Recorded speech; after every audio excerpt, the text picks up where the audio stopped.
You told him? Okay. Okay, good afternoon, everyone. My name is Nikki Presley. I'm the local recovery coordinator with the Department of Veterans Affairs. I work here in Evansville, but I cover the entire Marion VA healthcare system. I want to welcome you today to this presentation entitled PTSD When Past is Present. I wish I could take credit for what I think is a pretty clever title, but I can't. My colleague Lisa Withrow is the one who came up with this title, and the reason why I think that it's such an on target, on point kind of title is because we know that many people are exposed to traumatic events in their lifetime, and in the time immediately following the trauma, most of these folks are going to experience symptoms of PTSD. Over time, however, many of these folks will not continue to develop any symptoms, and they won't be diagnosed with PTSD. They seem to just naturally recover, and in other words, they're just recovering from this trauma. Some people, however, don't seem to recover, and later in life, many of these folks will be diagnosed with post-traumatic stress disorder. So because of this, it's helpful for us to think about PTSD as a problem in recovery. There's something that just seems to get in the way of that natural process of recovery. So then for years, many years, even decades later, these folks continue to experience the symptoms of PTSD. They continue to have difficulty recovering from an event that occurred in their past. My hope for you today is that you'll learn something about the symptoms of PTSD. How do we go about diagnosing this, those of us clinicians, and coming up with the diagnosis? I'd like you to be able to recognize not only the problems that the person living with PTSD experiences, but the problems faced by their family members. We're also going to be looking at some of the barriers and the stigma attached with having the label of PTSD. We're going to be looking at why do some folks just not come and get treatment when there's treatment available. We're also going to, we're going to become educated, for those of you clinicians in the room, with some of the changes from the DSM-4R to the DSM-5 as it relates to PTSD, and look at some of the treatment modalities that are used to help folks with PTSD. We've heard a lot of myths about post-traumatic stress disorder, and I think this is what we know adds to the stigma attached. We hear people talking about, oh, folks that have PTSD, they're crazy. You need to stay away from them. Or you hear folks say, those are just weak people. Why can't you just pull yourself up by the bootstraps and get over it? This happened a long time ago. You're a 65-year-old man. Vietnam was way far away. Why can't you just get over it? We also hear that a lesser form of trauma will cause lesser forms of PTSD. So when we're talking about PTSD, what we're doing is we're talking about trauma. And the definition of trauma is when a person has experienced or they have witnessed an event or events that involved either actual or threatened death or serious injury to themselves or to other people. We've now added in the DSM-5 what we call indirect exposure. And what this means is that when you learn of a very unexpected or traumatic death or injury of somebody who's really close to you, a family member or a friend, this can be considered to be trauma. Now, we're not talking about when you hear that your 103-year-old grandmother died peacefully in her sleep.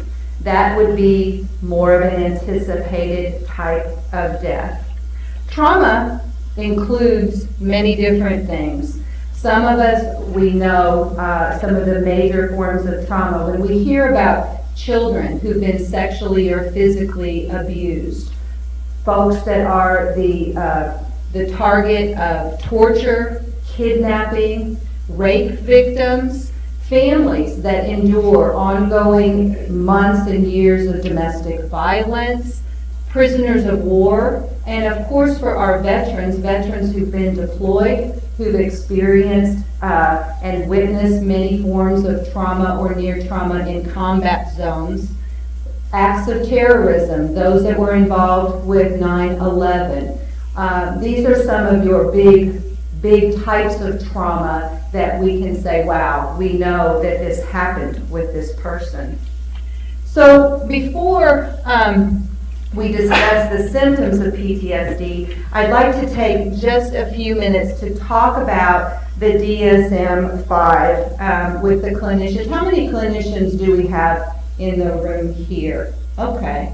Of those, how many of you have moved already from DSM-4R to DSM-5? Okay, pretty much everyone. Well, the one thing we know back in the DSM-3, that edition, that is when PTSD was first acknowledged back in 1980, and this was used with the returning Vietnam veterans, as well as folks who've been involved with natural disasters in our civilian population. Just some of the biggies as far as the changes. PTSD is no longer listed in the anxiety disorders section in our DSM-5. You'll now find it in the trauma and stressor related disorders. Another biggie, we used to have 3 clusters of symptoms that we used when we were looking at assessment and diagnosis. We now have 4 clusters. The avoidance and numbing cluster was divided into 2 clusters, and we've added the symptoms of negative cognition and mood. Now there's some other changes, and I've asterisked them in some of these slides. The other changes have to do with some additional symptoms that we can use. So PTSD first has to do with exposure, and as I said, one has to have either directly witnessed it, experienced it, learned about it in terms of the violent or accidental death or injury of a friend, or have repeatedly been exposed to the trauma or extreme types of trauma. So we're going to start with the first cluster of symptoms, and that is what's termed intrusion symptoms. When one re-experiences the event in some way. This could be experiencing reoccurring, distressing types of nightmares related to the trauma. And so I want to just take a couple minutes to talk about nightmares. At the VA, I will many times have veteran families come in and say, wow, in the middle of the night, he will thrash around, holler, yell, perhaps even become physically assaultive, wakes up in a sweat, not knowing where he is, very disoriented. The veterans themselves will talk about experiencing that. So one technique that we use is a technique called grounding. And when we teach sleep hygiene for folks with PTSD, grounding is extremely beneficial for nightmares. So what we do is we ask for the person to kind of prearrange some things in their bedroom. We ask them to have perhaps a calendar on the wall, pictures that would bring them into the present, so that when they first get up, they sit on the edge of bed and they ground the sense of sight. They're going to see, wow, it is the year 2015. There's a picture of my dog that I have now that I didn't have at the time of the trauma. So they're going to have a way of kind of acclimating themselves, bringing themselves from the past back into the present. We'll ask them to have at the side of their bed some Altoids, some cinnamon, something with a strong taste to ground the sense of taste. To have some smell, a strong but soothing smell, lavender, coffee beans, cinnamon, something that it relaxes the person.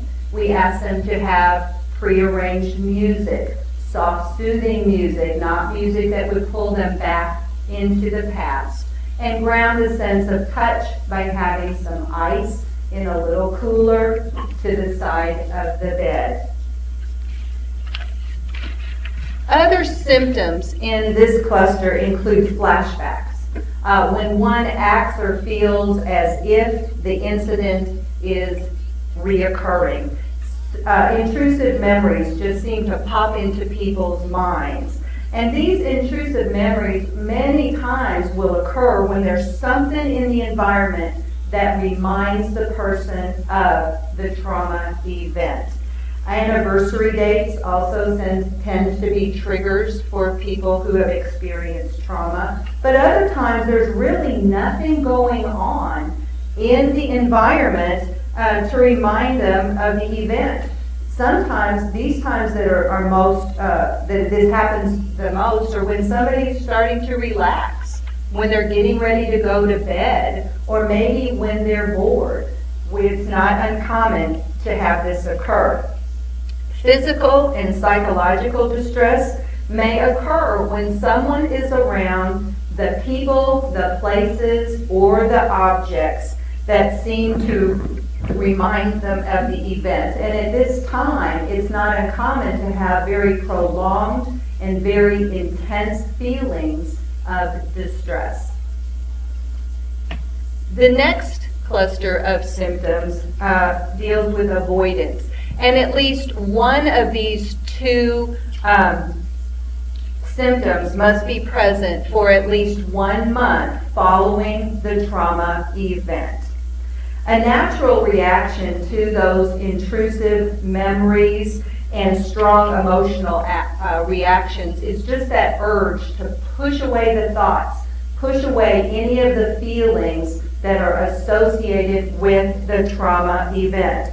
Folks may really just avoid. I think Ethan talked about avoiding places, avoiding lots of people. A lot of this has to do with avoiding anything that can remind the person of a trauma event. Some people will talk about, I avoid certain TV shows, or I don't watch the news, I don't read the newspaper, because these things remind me of the trauma. There are also sounds, sights, and smells that will be avoided by many people as well. I worked with a woman, veteran, who avoided watching any shows that would make her laugh, because when she was a child, she lived in a very physically and sexually abusive home, but her father would slap her any time that she laughed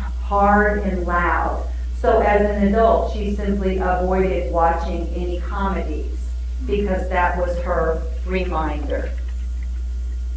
The third set of cluster symptoms involves changes in the mood and the way that the person thinks about things as the result of the trauma.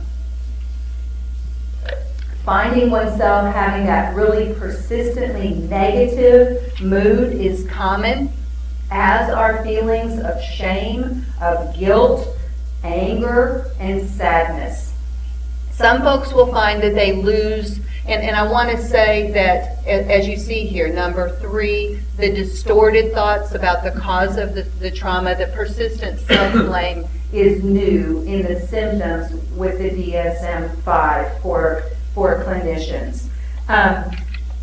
Some folks will lose interest in some of the things that they used to enjoy doing prior to the trauma event.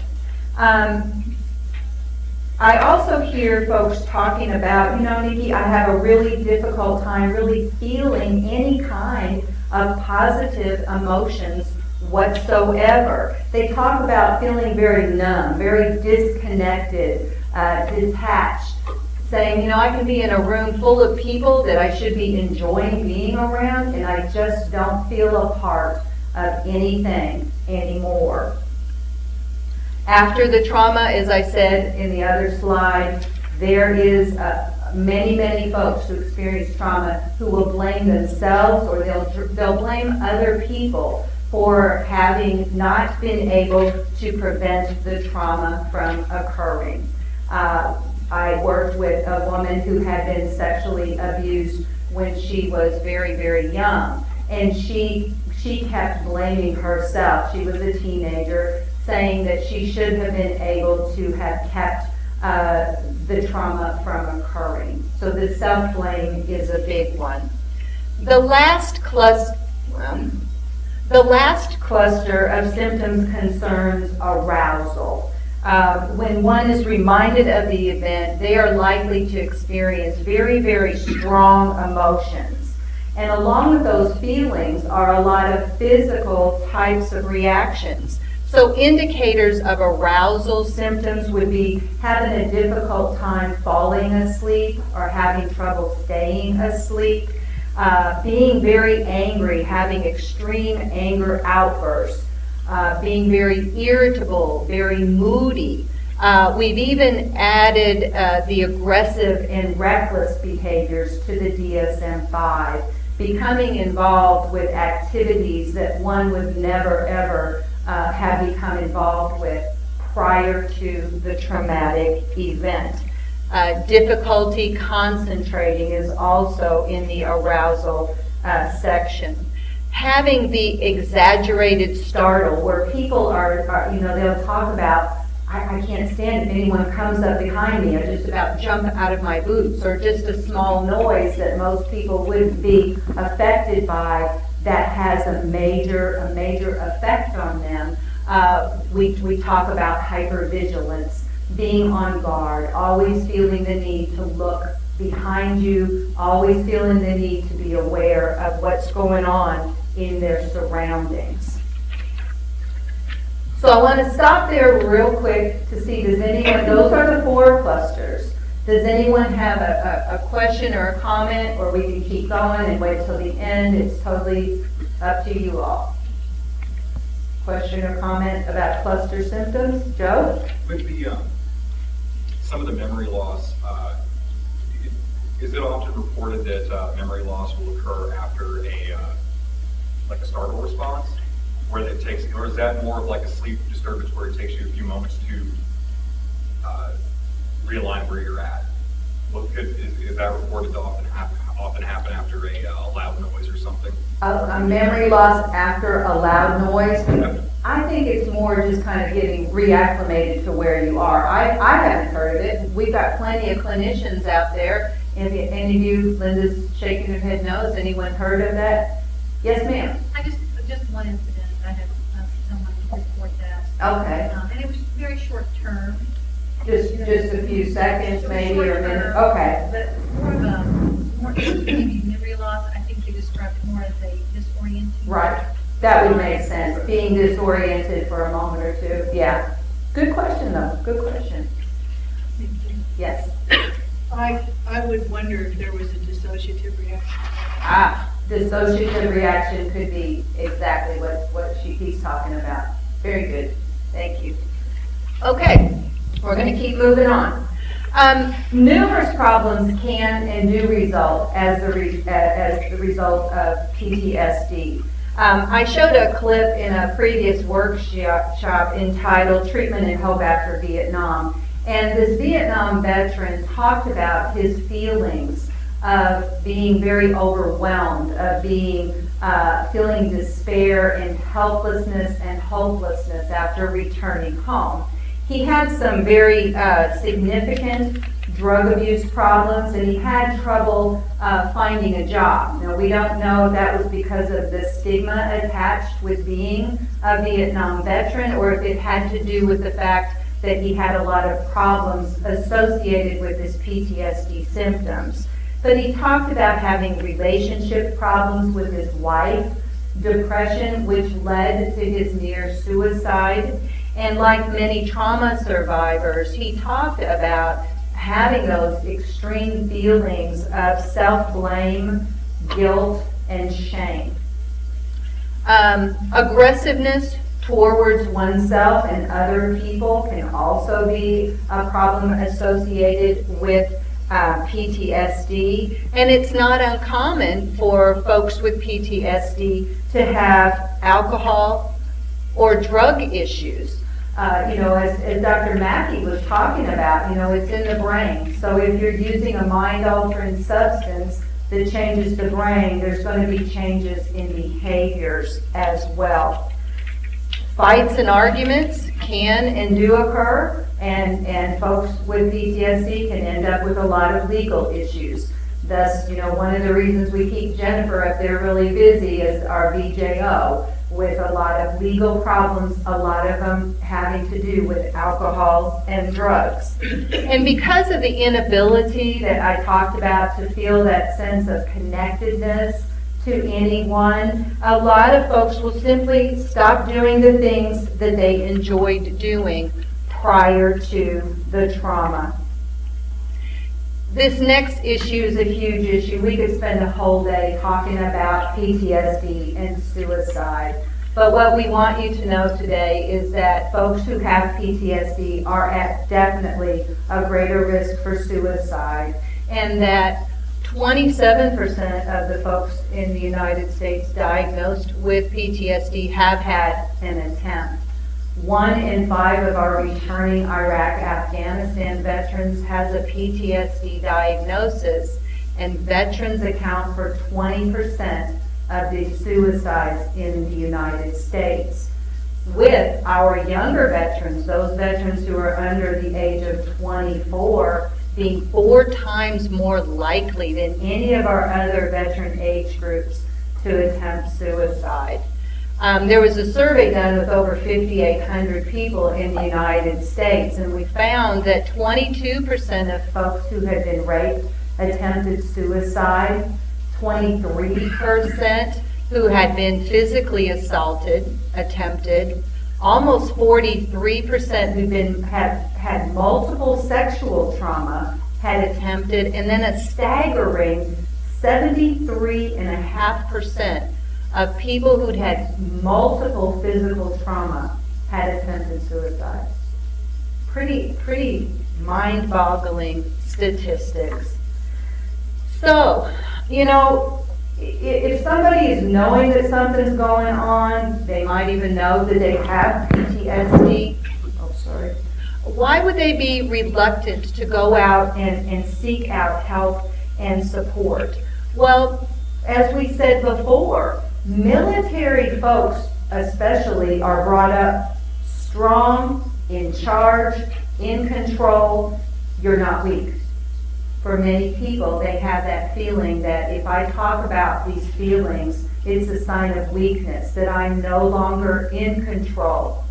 Am I still on? Can you all still hear me? Okay.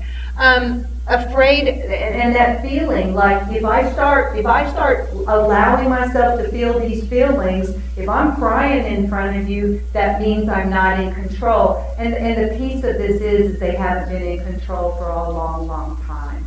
Just don't recognize it. That fear of being judged, or that fear of being labeled. You have PTSD, so what does that mean? How many of folks would have a great concern about whether an employer would hire you if you walk in and say, yeah, I have post-traumatic stress disorder and I'm on this medicine and this medicine? Because what are some of the things we hear in the media about PTSD? So, there's also the concerns with our veteran. Why would I go get help? If I'm wanting to redeploy, or if I'm wanting to be up for a promotion, do I really, really want folks to know that I'm suffering from post-traumatic stress disorder? I think another one is that big belief that nobody could possibly understand. So if you can't understand me, how could you help me? or simply not wanting to be a burden to their family. A lot of people, like Alicia was talking about, they come home, their family's already going through a whole lot. They recognize it when they come home, and a lot of times they're not wanting to put additional strain and burden. In terms of families, they're affected in much of the same way that the veteran or the person with PTSD is affected. You know, there's symptoms of depression, of fear, of worry, especially related to sometimes they just have no idea what's going on with this person. I have had many families talk about feeling like they always have to walk on eggshells.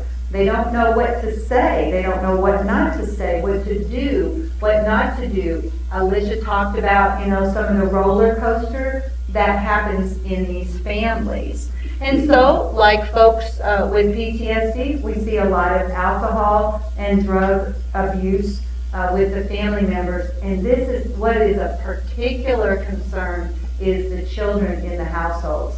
Huge numbers, high numbers of children in the households where the families are using, we know that, are using themselves. We also know that families have some of the same negative feelings. They get angry too. There could be a lot of that anger creeping into relationships, and so relationships can be destroyed in family systems. Alicia talked a little bit about caregiver burnout.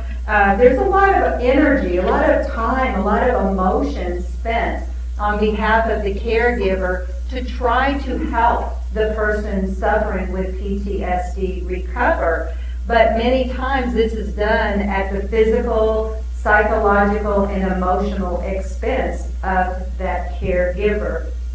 In some cases, the feelings of negativity, of anger, of sadness can lead to violence in households, as we've talked about. People kind of get sick and tired of being sick and tired. We've talked about financial problems, lost employment, and the family members tend to have some of the same types of physical and health problems that the person living with PTSD has. So does this mean that, you know, all folks who have had trauma have relationship problems? Well, no. As we said earlier, many people who are exposed to traumatic events aren't diagnosed with PTSD, and many folks who have PTSD don't necessarily have the significant relationship problems that I've just discussed. But there's several steps that can be taken to kind of establish and maintain healthy relationships in family systems. The most important, but probably the most difficult, which is, I think if we could all communicate, none of us therapists would have jobs, but it's a problem with communication. We need to help people learn how to develop environments where it is safe to open up and express honestly what your feelings are. When families do not isolate themselves and they begin developing a network of supportive kinds of systems, most likely they're going to experience some sort of relief, especially at the feeling like, wow, I'm not alone. The development of problem-solving skills is also a necessary component in the development of establishing a healthy family relationship. Something that I feel a lot of us forget how to do is to just how to have fun.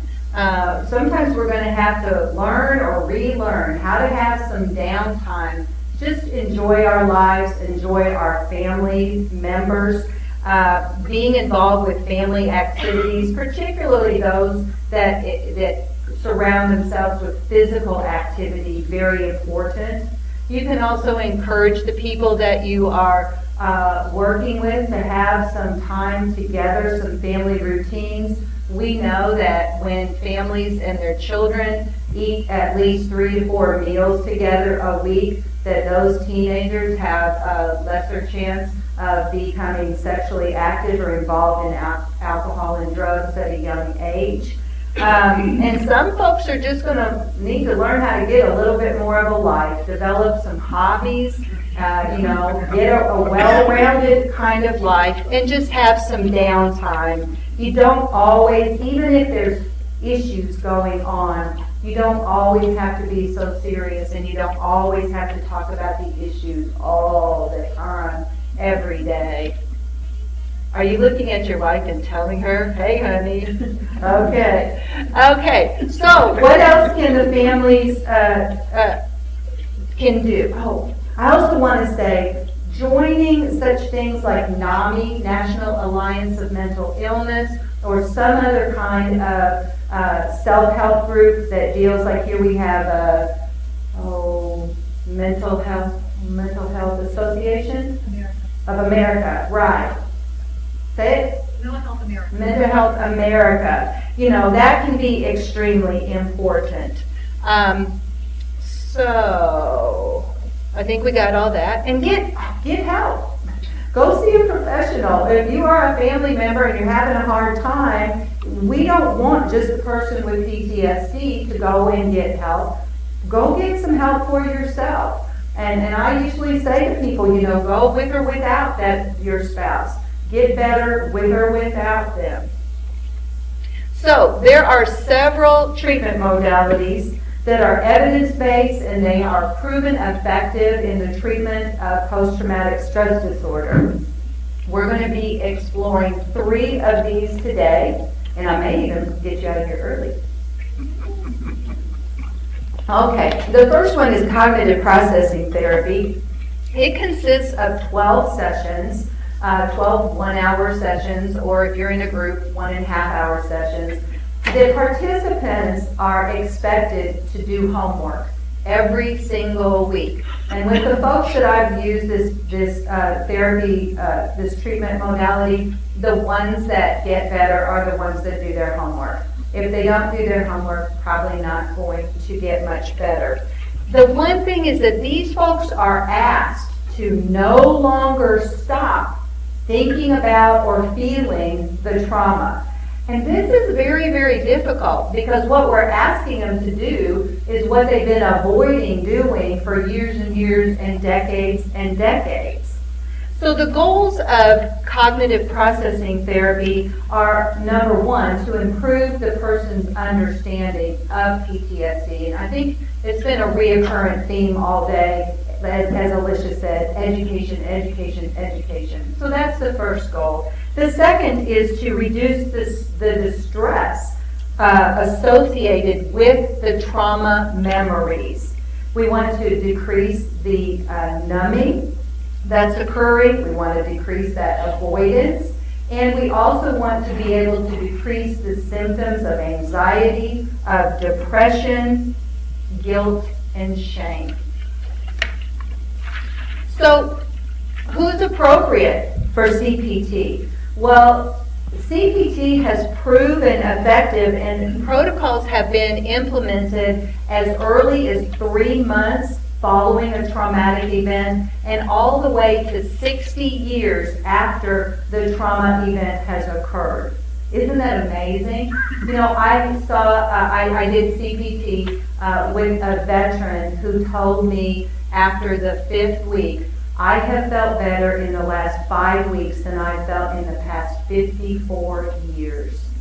So it's amazing. And he got better. It's been implemented with folks as IQs as low as 75 with a 4th grade education to college graduates. And not only folks within the PTSD diagnosis, but also within the sub-thresholds of PTSD diagnosis. The woman that I work with, for those of you who do CPT, her PCL5 only started at a 30, but by the time she was done, she was down to a 2. And I didn't have her diagnosed with PTSD, but I had her diagnosed with other trauma-related. You can do it with your brand new sessions, your brand new patients, from the assessment visit, the 1st, 2nd, 3rd, or you can do it with someone that you've been working with for a long time and nothing else has seemed to work in reducing symptoms. You do not have to hand off your client to another practitioner in order to implement CPT. Pretty cool, huh? There's 4 components to cognitive processing therapy. As I said before, first, we want people to learn about their symptoms.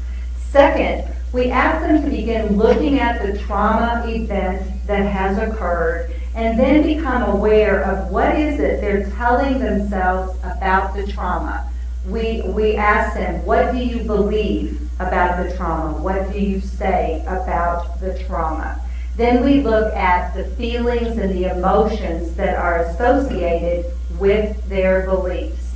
And this can be referred to as, and this is what we talk about, stuck points. If I told myself, or let's use the situation with the woman who had been sexually molested at a young age. If she told herself, I am responsible for my molestation, I should have prevented it, that would be her stuck point. So what we're going, and with that kind of thought comes all kinds of guilt, shame, anger. So what we do is we ask these folks to identify these stuck points, and then we help them challenge these belief systems. We look at patterns in problematic thinking, such as jumping to conclusions. Maybe is someone minimizing, or are they exaggerating parts of the story? Are they disregarding important aspects? For this young woman, was she disregarding the fact that when she was molested, number one, she was a child, she was a female, this was a grown man, stronger than her, a man who had at that time even told her, if you tell, I will kill your entire family. She was disregarding those aspects, important aspects of her trauma, when she was telling herself, I was responsible.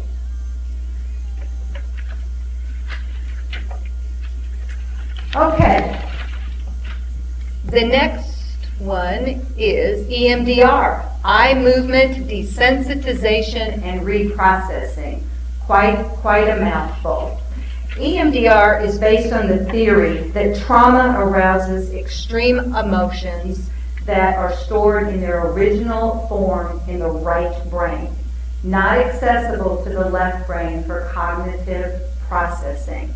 So when folks with PTSD have flashbacks out of nowhere, there is a sight, a sound, a smell, or an event in the environment that triggers the memory of the trauma. These original emotions have been stored in that right brain. They're out of proportion because it's still in the original form as when the trauma first occurred. EMDR uses what's called bilateral stimulation. It's the audio pinging, the eye movement, and the tapping. This essentially engages both sides of the brain at the same time while focusing on the disturbing memory. And EMDR has proven effective for reducing symptoms of PTSD in as few as 5 to 7 sessions. When you are involved with EMDR, you need to go to a therapist who has been certified, trained, gone through the whole 9 yards as an EMDR therapist. There is a very structured 11-step format each time that you go for your session that's followed by your therapist. Let me see, what else do I want to say? So with EMDR, the person is asked to identify the disturbing traumatic event and pick out the worst part of the memory. They are asked to identify the negative belief that they have towards themselves, kind of like with the CPT, and asked, what would you rather believe about yourself? They're asked to hold on to that memory, that negative belief, and that is when the tracking occurs. Tracking lasts 30 to 60 seconds. The therapist asks the person, what do you get now? This is repeated. There are also several other very pointed questions that are explored through this 11-step format for EMDR. And I'll tell you, if you have EMDR questions after I'm done, two of my good friends in the audience, Linda and Jeff Simmons, are certified EMDR folks. So they can answer your questions, right? Okay, the last treatment modality that we're going to discuss is prolonged exposure, or PE. It's based on emotional processing therapy, and much like cognitive processing therapy, the therapists who use this technique realize that folks have PTSD symptoms because of the cognitive and behavioral avoidance of those people, places, and things that are trauma related. PE basically helps interrupt and reverses this process by blocking the behavioral and cognitive avoidance.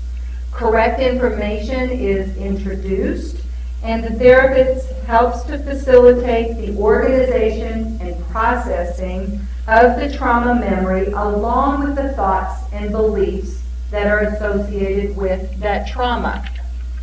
PE has 4 different parts, which, as you'll see again, the first part is education about the symptoms of post-traumatic stress disorder.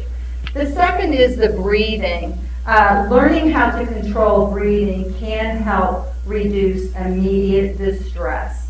The third part has to do with real-world practice, better known as in vivo exposure. The situations are safe, but the ones that had been avoided by the person are practiced over and over. When the distress goes down, then folks begin to realize that they do indeed have more control over their lives. The fourth step is talking through the trauma memory over and over. This is what is called imaginal exposure. And like with cognitive processing therapy, normally very difficult at first because folks just can't seem to fathom why in the world or how could thinking about and talking about these stressful events that happened in their past on purpose, how could it at all be helpful? Talking through the trauma, though, helps one make sense about what happened and decreases then the amount of negative thoughts that someone experiences as the result of their trauma event. So really, in summary, what we want you to know is that people who have post-traumatic stress disorder can and do get better. And that's all I have. And I'm ready. You're welcome. So questions or comments? Oh, Sue? Why do you think the younger military has a higher suicide rate? Is it just their coping skills aren't as developed? Oh, I think it's a whole lot. Good question. Why do you think there's such a high suicide rate with our younger military men and women? And I think there's lots and lots of reasons for that. You mentioned one. Do you think that their coping skills just aren't as strong? Well, sure. You know, we're taking young kids. You know, one of my guys that I did cognitive processing therapy with, he said, I went into the military right after high school. And when I went into the military, the most important thing on my mind was what color corsage to give my girlfriend at senior prom. So we send these young men and women into situations, and nowadays they see and experience such horrific events that I think, yes, very difficult coping when you come back, not being armed, not being prepared. You can't possibly be prepared for war. I don't think. I think to a point, but not prepared with everything you see and hear. Linda? I'm thinking too that it's not like ever before. It's a volunteer army. Has there ever been before a volunteer army? The volunteer army. Well, I mean, there's been times when people volunteered, Mhm. but there's been wars. You know, Right. like So, Hitler's attacking, he's taking over the world, we've got to stop this. so I'm not hearing your point, I'm sorry. I guess it just doesn't seem like there's a big reason to go. But you know, when we talked earlier, you know, some folks go because they need that sense of order in their lives. Yeah, it used to be, some of my older cats will talk about, yep, the judge in my county told me I could either be locked up or I'm going to the army. So yes, it's not like that anymore, but some folks, they go because that is their only option. You had a comment to the question? Right. Yes. Our culture today, we're so removed from, I mean, when we had wars before, like the North and the South, we killed chickens and we farmed and we understood how to defend our homestead and we were fighting for an idealism. Well, today, we've got an enemy way over there, they're far, far away, proximity, and it's worldwide, it's not at our front door. So we're expected to keep a barrier and a boundary far removed from what we can comprehend when we're in our own little world, dating our girlfriends, skateboarding. We're not developed in that mindset that when we go over there, we could have to kill somebody. I mean, we're just not in that culture anymore. So I think that, on top of everything else, Lots of variables. Yeah. Lots So of variables. And I also see, and I think, I don't remember if it was Heather or Lori this morning talked about the use of alcohol and drugs that was present in their life prior to even going into the military. So if you're having a lot of substance use disorder issues, you go into the military, you use more and you come back. You know, some of the suicides, I think we're not always sure, were they actual suicides, were they overdoses, were they intentional or not intentional? And I think the family dynamics has a whole lot to do with it too. A lot of these young men come back and their girls, I'm sorry, they're already gone. And so their hearts are broken. I think family structure, family system is much different today. But a really good question. We could probably spend a day on suicide. They don't have friends, they don't have anybody there back home to help them, to talk to them. Nobody back home to help them or talk to them. The girl's gone there, they weren't married before they left, and they don't have children or anything, any kind of responsibility. They come back and there's There's nobody there. nothing. Good point, And they Don. feel all alone. Don's saying that, you know, if they're coming back, there's nobody or nothing there for them, having that feeling of being all alone, no support, kind of that despair that the Vietnam veteran had talked about as well. Thank you, Don. Other questions or comments?